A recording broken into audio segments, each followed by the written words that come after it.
से find out करेंगे? आपके पास कोई ट्रिक नहीं है, कोई टेक्निक नहीं है, कोई स्ट्रैटेजी नहीं है, आपने उसे पढ़ा नहीं हुआ है और आपको कह दिया जाए 100 पेजेस में से एक वर्ड को फाइंड आउट करो। सिर्फ लास्ट मोमेंट की बात करते हैं। अगर भाई मेरे पास सिर्फ 10 दिन के समय रह गया है, मेरे पास सिर्फ I have only 10 days time to maxims इसके अंदर लिखना रह गया था। ओह सॉरी, मैंने मैक्सिम्स लिख दिया था यहाँ पे। ये कि कितनी मैक्सिम्स आ सकती हैं, कितनी डॉक्ट्राइन्स आ सकती हैं, कितने केस लॉज आ सकते हैं, कितने फॉर दिस एग्जाम। तो मैं 10 दिन के अंदर क्या कुछ भी ना करूं?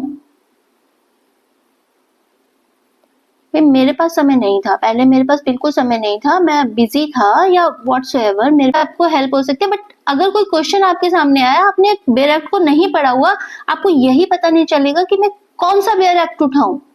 आप ऐसे बात कर रहे हो, मैंने ऑलमोस्ट 100 वीडियोस ऐसी देख ली हैं जो सबके सब यही कह रहे हैं कि बस प्रीवियस ईयर के क्वेश्चन पेपर कर लो और एआईबी क्लियर होने वाला है।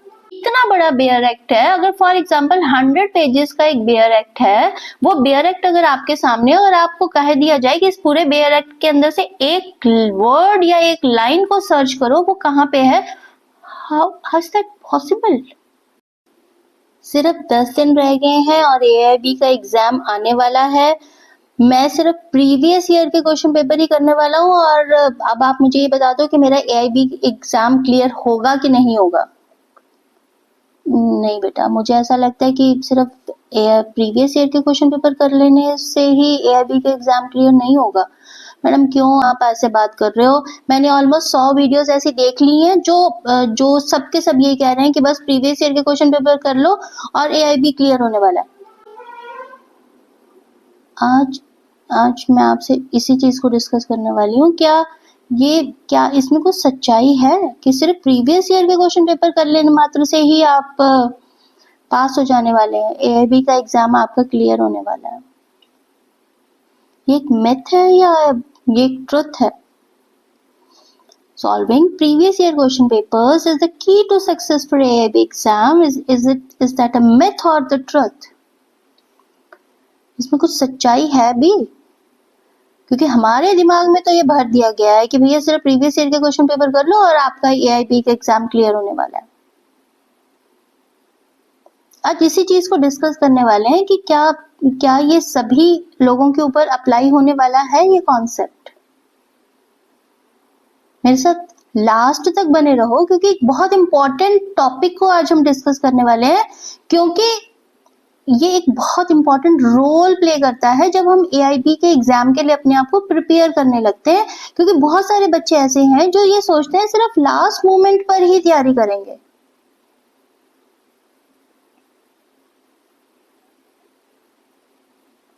क्योंकि हमने तो सिर्फ प्रीवियस ईयर के क्वेश्चन पेपर ही करने हैं और वो हम कर लेंगे और हमारा पेपर पास हो जाएगा। आज इसी टॉपिक को हम डिस्कस करने वाले हैं, मेरे साथ बने रहिए, सुनिए इस बात को। देखिए क्या होता है कि बहुत सारे बच्चे जब एलएलबी की डिग्री कर रहे होते हैं तो उन्होंने बहुत सारी चीजों को ध्यान से किया होता है। वो ध्यान से बुक्स को पढ़ लेते हैं, बहुत थोड़ा सा पढ़ते हैं तो भी उन्हें बहुत अच्छी तरह से चीजों को याद रखने की उनकी क्षमता होती है, कैपेसिटी होती है, वो चीजों को लंबे समय तक याद रख पाते हैं। उनके सामने जब आप एआईबी का एग्जाम देने जाते हैं तब जब वो कोई क्वेश्चन उनके सामने आता है, वो इंस्टेंट वो क्लिक होता है और उसके बाद उनको उसका आंसर आ भी जाता है। पर एक्सेप्शंस आर ऑलवेज देयर। देखिए ये हर किसी के साथ नहीं होता है। तो अगर आप ये सोच रहे हैं कि लास्ट मोमेंट पे मैं सिर्फ एआईबी के एग्जाम जो प्रीवियस ईयर के एग्जाम से अगर सिर्फ उन्हीं को पढ़ लेता हूँ तो मेरा एआईबी क्लियर होने वाला है, तो दो यहाँ पे चीजों को हम डिस्कस करने वाले हैं कि ये मिथ भी हो सकता है और ट्रुथ भी हो सकता है। पहले मिथ के बारे में बात करते हैं कि कैसे मुझे लग रहा है कि मिथ हो सकता है। देखिए जब आपने क्या एआईबी 19 का एग्जाम क्वेश्चन पेपर उठा के देखा है? आपने देखा उसके अंदर इस पर क्या हुआ है कि एआईबी 19 का जब एग्जाम हुआ है तब जब हमारे पास सिलेबस आया था बीसीआई की तरफ से, तो उसके अंदर जो 3 नए लॉज थे, न्यू लॉज थे, और जो 3 पुराने वाले लॉज थे, प्रीवियस, उन दोनों को ऐड किया गया था। और जब उन्होंने ये कहा था बीसीआई ने कि आप पुराने वाले लॉज को भी पढ़ो, सीआरपीसी, आईपीसी, इनको भी पढ़ना है, और आप जो नए लॉज आगे हैं बीएसए, बीएनएसएस और बीएनएस, तो इनको भी आपको पढ़ाई करनी है। जब क्वेश्चन पेपर आया है तो मोस्ट ऑफ द क्वेश्चन जो थे वो 3 नए लॉज में से ही आए हुए थे। जो प्रीवियस लॉज थे उनको, उनमें से बहुत रेयरली कोई क्वेश्चन था। अब आप मुझे बता दो कि जो आपके प्रीवियस ईयर के क्वेश्चन पेपर्स हैं वो कहां से उन नए लॉज के क्वेश्चन पेपर्स के आपस में कुछ कंपैरिजन हो पाएगा क्या उनके साथ? आपको आइडिया भी नहीं है कि किस तरह के क्वेश्चंस को पूछा गया उसमें।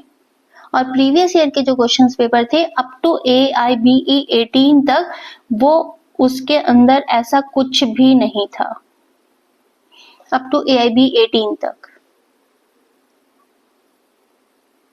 तो अगर आप ये सोच रहे हैं कि मैं सिर्फ प्रीवियस ईयर के क्वेश्चन पेपर को ही पढ़कर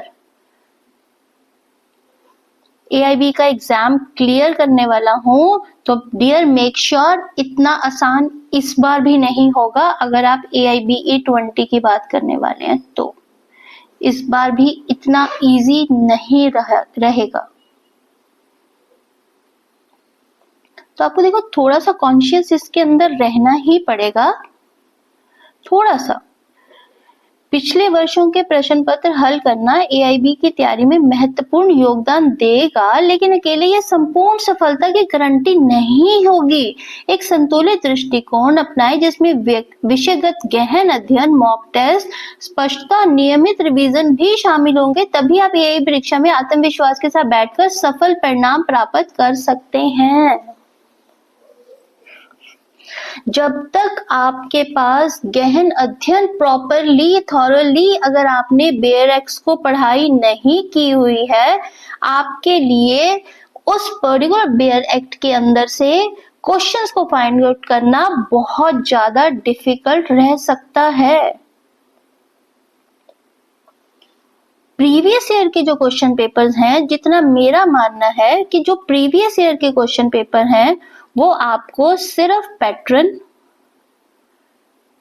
आपका जो टाइम मैनेजमेंट है, सिर्फ उसमें आपको थोड़ा बहुत हेल्प कर सकते हैं। हाँ, मैं मानती हूँ केस लॉज मैगजीम्स को आप देख सकते हैं कि किस तरह के केस लॉज मैगजीम्स आए हुए हैं, मे बी वो थोड़ा बहुत आपको हेल्प कर दे। बट अगर आप ये सोच रहे हैं कि जो क्वेश्चन है, जो बेयर एक्ट में से ढूंढने वाले क्वेश्चन है, वही सब कुछ रिपीट होने वाला है, ऑलमोस्ट सेम ही आने वाला है, जो प्रीवियस ईयर्स में आया हुआ था वही अब नेक्स्ट ईयर भी आ सकता है, तो डियर मैं इसमें थोड़ा सा अपना माइंड मैं इसमें ओपिनियन अपना अलग रखती हूँ कि वो कंपैरेटिवली डिफिकल्ट हो सकता है। अब आपको देखिए यहाँ पर क्या करना है कि आपको जो 3 नए लॉज हैं उनको पढ़ना ही पड़ेगा, उसको आप अवॉइड नहीं कर सकते।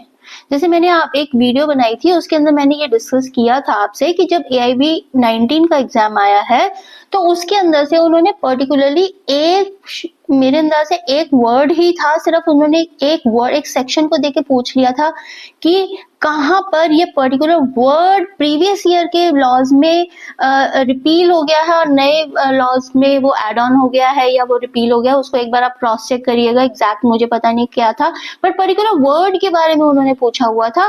वो वर्ड आप कैसे फाइंड आउट करोगे? लोगों ने आंसर दिए हैं और वो आंसर सही हुए हैं, और वो उन्हीं बच्चों के आंसर सही हुए हैं जिन्होंने वो 3 लॉज को अच्छे से पढ़ लिया था और इवन प्रीवियस जो लॉज थे उनको भी अच्छे से पढ़ लिया था। जिन बच्चों ने उन दोनों लॉज को अच्छे, 6 लॉज जो प्रीवियस थे, 3 पुराने 3 नए, इनको अच्छे से पढ़ लिया था, वही उसका जवाब दे पाए, क्योंकि नए लॉज से संबंधित तो प्रीवियस ईयर के कोई क्वेश्चन पेपर में आया ही नहीं हुआ था। पर्टिकुलर वर्ड को बारे में पूछ लिया गया था। तो इस चीज को एक बार क्रॉस चेक कर लीजिएगा कि क्या इतना आसान है कि सिर्फ लास्ट मोमेंट पे अगर हम सोचें कि सिर्फ हम प्रीवियस ईयर के क्वेश्चन पेपर कर लें तो हमारे लिए आसान होगा, तो आई एम अफ्रेड ये इतना आसान नहीं है। आपको नए लॉज, पुराने लॉज, जो rest of the laws bare act हैं, उनको थॉरली स्टडी करना ही पड़ेगा। अनलेस आप उनको पढ़ते हैं, आपके लिए इस बार भी एग्जाम क्रैक करना डिफिकल्ट रह सकता है। देखिए, ये एक ओपन बुक एग्जाम है। ओपन बुक एग्जाम है। ओपन बुक का मतलब ही ये है कि बेयर एक्ट आपके सामने है। इतना बड़ा बेयर एक्ट है, अगर फॉर एग्जांपल 100 पेजेस का एक बेयर एक्ट है, वो बेयर एक्ट अगर आपके सामने और आपको कह दिया जाए कि इस पूरे बेयर एक्ट के अंदर से एक वर्ड या एक लाइन को सर्च करो, वो कहाँ पे है, how is that possible? How is that possible? वो कहाँ से आप करेंगे, उसको कहाँ से फाइंड आउट करेंगे? आपके पास कोई ट्रिक नहीं है, कोई टेक्निक नहीं है, कोई स्ट्रैटेजी नहीं है, आपने उसे पढ़ा नहीं हुआ है और आपको कह दिया जाए 100 पेजेस में से एक वर्ड को फाइंड आउट करो। It's not that easy. देखिए, यहाँ पे आपको ये चेक नहीं किया जा रहा है कि आपने कितने अच्छे से पूरे उसको किया, लॉ को पढ़ा हुआ है, जबकि ये चेक किया जा रहा है कि how fast are you to find the answer of the question from this bare act. How fast are you? तो ऑब्वियसली फास्ट, आप कितनी फास्टली उस चीज को फाइंड आउट करते हैं, उसके लिए भी थॉरो स्टडी होनी जरूरी है। थॉरो स्टडी होनी जरूरी है। तो बेयर एक्ट को पढ़ने को आप स्किप नहीं कर सकते। आई डू एग्री कि मैक्सिम्स केस लॉज को थोड़ा बहुत आपकी हेल्प जरूर करेंगे, आपको पैटर्न समझने में आसानी होगी, आपको टाइम मैनेजमेंट में आसानी होगी, आपको पता लगेगा कौन से बेयर एक्ट को कहाँ से कैसे लेना, आपको जब तो जरूर वहां पे कुछ आपको हेल्प हो सकती है। बट अगर कोई क्वेश्चन आपके सामने आया, आपने बेयर एक्ट को नहीं पढ़ा हुआ, आपको यही पता नहीं चलेगा कि मैं कौन सा बेयर एक्ट उठाऊं।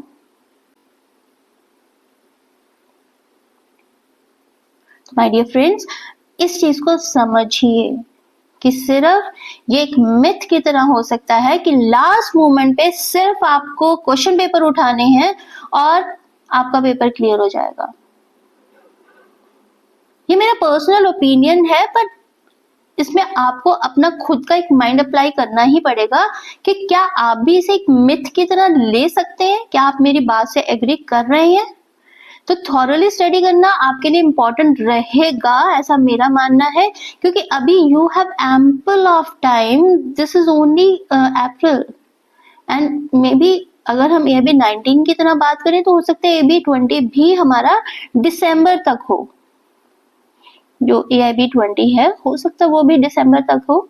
तो you have ample of time to study number of bare acts. अगर आप एक स्ट्रैटेजी के हिसाब से काम करते हैं तो मेरे अंदाज से वो बहुत जल्दी से विद इन 2-3-4 मंथ्स अगर आप चाहें तो पूरे के पूरे बेयर एक्ट्स को एक बार तो जरूर पढ़ सकते हैं। रेस्ट हम लोग हैं आपकी हेल्प करने के लिए। हम आप एक जेन्युइन अप्रोच के साथ आपके साथ जुड़े ही रहेंगे, पॉजिटिव माइंडसेट के साथ आपके साथ जुड़े रहेंगे, ताकि आप भी AIB का एग्जाम इजीली अच्छे से क्रैक कर पाए।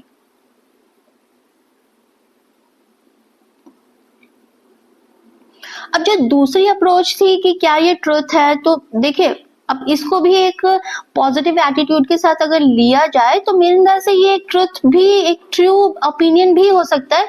क्योंकि देखिए, जब आप एक सिर्फ लास्ट मोमेंट की बात करते हैं, अगर भाई मेरे पास सिर्फ 10 दिन के समय रह गया है, मेरे पास सिर्फ I have only 10 days time to for this exam, तो मैं 10 दिन के अंदर क्या कुछ भी ना करूं? मेरे पास समय नहीं था, पहले मेरे पास बिल्कुल समय नहीं था, मैं बिजी था या व्हाटसोएवर, मेरे पास बुक्स अवेलेबल नहीं थी, व्हाटसोएवर योर रीजन इज, मेरे पास अब सिर्फ 10 दिन है, क्या मैं 10 दिन भी वेस्ट कर दूं? बिल्कुल ही। तो आप उस 10 दिन को वेस्ट नहीं कर सकते हैं। तो आपको अब आपको करना क्या है? अब आपको सिर्फ प्रीवियस ईयर के क्वेश्चन पेपर्स ही उठाने हैं, क्योंकि प्रीवियस ईयर के क्वेश्चन पेपर्स आपको एक टाइम मैनेजमेंट सिखाएंगे, आपको टाइम मैनेजमेंट सिखाएंगे वो। जो आपको पेपर पैटर्न बताएंगे। वो आपको ये बताएंगे कि कितनी मैक्सिम्स आ सकती हैं, कितनी डॉक्ट्राइन्स आ सकती हैं, कितने केस लॉज आ सकते हैं, कितने अमेंडमेंट्स आ सकते हैं,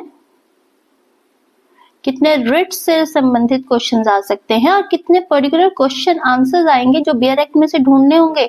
अभी तो मैंने आपको कुछ ही चीजें बताई हैं, अभी बहुत सारी चीजें हैं जो आपको पड़ेगा और पढ़ने वाली है। तो 10 दिन आप वेस्ट नहीं कर सकते। एट एनी कॉस्ट आपको प्रीवियस ईयर के क्वेश्चन पेपर्स को उठाना ही पड़ेगा। तो ये एक मिथ की तरह भी है और एक ट्रुथ भी है। Now you will have to apply your own mind कि आप किस सिचुएशन में है इस समय, और उस सिचुएशन के हिसाब से क्या प्रीवियस ईयर के क्वेश्चन पेपर्स को आपको करना चाहिए या नहीं करना चाहिए, वो आपको खुद की सिचुएशंस के हिसाब से करना होगा।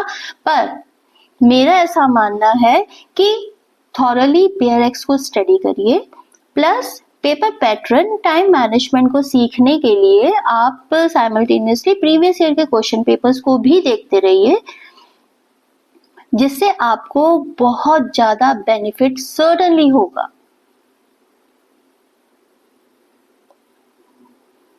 मेरे चैनल को सब्सक्राइब कर लीजिए, अभी सब्सक्राइब आपने आई थिंक किया नहीं है। तो ऐसी बहुत सारी चीजों के लिए, मैक्सिम्स के लिए, मैक्सिम्स इसके अंदर लिखना रह गया था, ओह सॉरी, मैंने मैक्सिम्स लिख दिया था यहाँ पे। तो बहुत सारी चीजों को अभी सिखाना इम्पोर्टेंट है, सीखना इम्पोर्टेंट है। हम सभी एक दूसरे का हाथ पकड़ के चलते हैं और आई एम श्योर इस बार आप AIB का एग्जाम क्लियर कर जाएंगे। Best of luck. AIB 20 के लिए अपने आप को प्रिपेयर करिए। थैंक यू वेरी मच, बहुत बहुत शुक्रिया।